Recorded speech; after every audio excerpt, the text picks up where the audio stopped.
beak on these guys, kind of like with their nails, they have a quick, if you will. So go back too far and you'll notice a little bit of bleeding around the beak, and that's what you kind of want to avoid.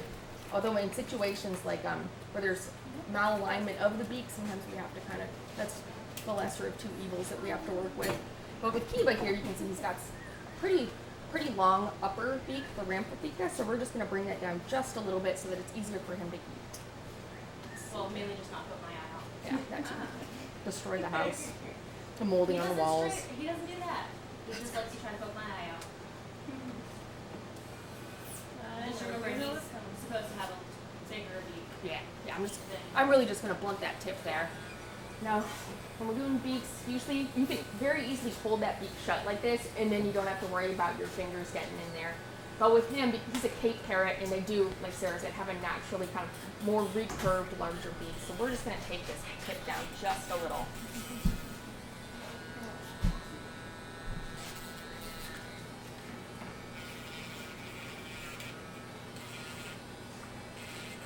Stevie's chicken actually came in on Thursday and or Wednesday. Has a really impressive beak action.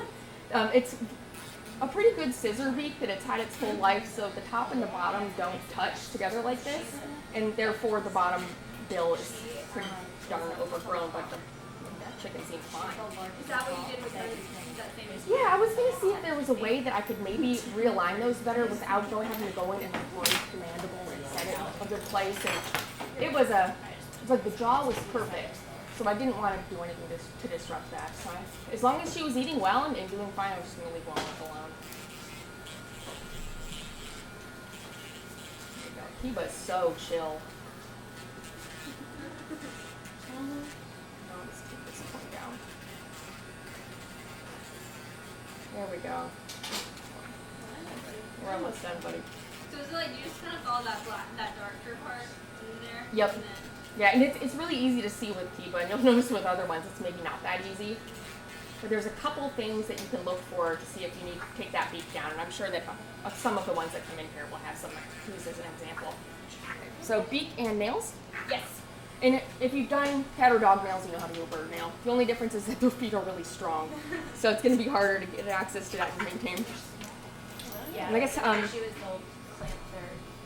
The one thing to be wary of when you're taking a Dremel near the nails on a bird is as hard as you can, try not to touch it to the skin and cause bleeding. Because if there is a wound or any kind of laceration to the skin, they're going to pick at it like crazy. So you just avoid that altogether just by being really cautious.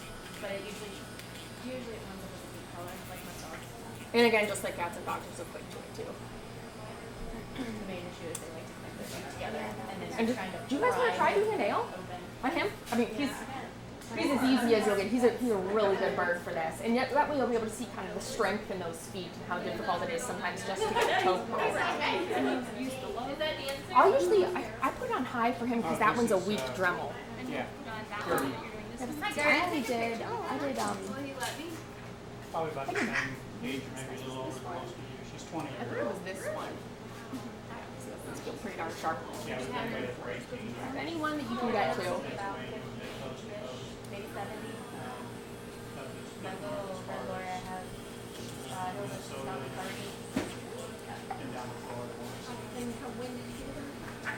18 years ago. Okay, so she will she let us take a picture with her?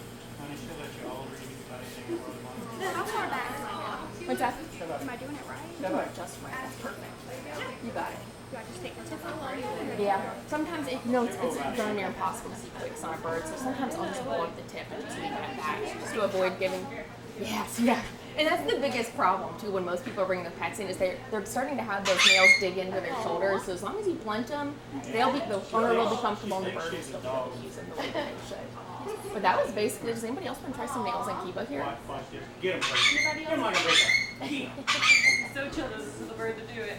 Yeah, if anybody else wants to give it a try on Kiba, just for the feel and manipulating the feet. How do you turn it on? You slide it on over here to the high. Okay. Yep. And then just any go up and for down. one of those nails. Yeah, like this guy was. That was a pretty good sharp one. So But just hold it and then and try as hard as you can not to touch it to the skin, just Like so that? that you got it. Yep, And I'll that's all waste you it. have to do. Usually I'll work it down just a little to build Okay. that dip. And that's a weak Dremel though, so it takes a little longer with that guy.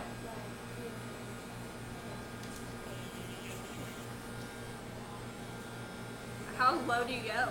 I'll usually just make it so that the tip is blunted, and then I'll kind of feel it with my finger. And if we need to bring it down anymore, I'll go ahead and do that. Because the toes are by far the trickiest part of doing it for nails. And you can kind of see with this too that we aren't disrupting Hugo's ability to breathe easy at all. I'm holding these bottoms. Yeah. Especially when they're screaming. And that's why I say it's easier to hold a big bird than a small bird, because big hand holds. Yeah. And those little like budgies and cockatiels too, just you hold them incorrectly and put them under just a little bit of stress and things can get really bad.